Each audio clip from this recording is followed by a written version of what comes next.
Welcome. In today's tutorial, you'll learn exactly how to disable inbox message sync on Gmail.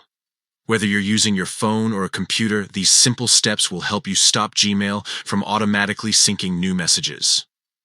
This is especially useful if you want to save battery, reduce data usage, or take a break from constant notifications. Let's jump right in.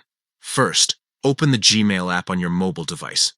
If you're on a computer, just go to Gmail using your web browser. Once you're there, look for the menu icon that's the three horizontal lines, sometimes called the hamburger menu.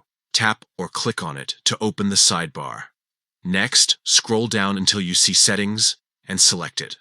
Inside the Settings menu, you'll find a list of all the Gmail accounts you have signed in. Choose the one where you want to turn off message syncing.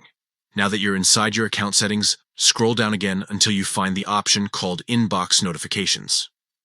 Tap on that, and you'll see a few different options related to how your Gmail handles notifications. Here's the key part. Look for the setting that says Sync Messages. Tap on it, and you'll be given a few choices. To completely stop Gmail from syncing new messages, choose None. This tells Gmail not to fetch or refresh your inbox automatically. Once you've done that, Gmail will stop downloading new emails in the background. Don't worry, your messages aren't deleted, and you can still access them whenever you manually refresh or turn sync back on. If you ever change your mind, just repeat these same steps, select Sync Messages, and choose a different option instead. And that's it. You've successfully disabled inbox message sync on Gmail. Whether you're trying to limit distractions or preserve your phone's battery life, this quick change gives you full control over when your emails load. Thanks for watching.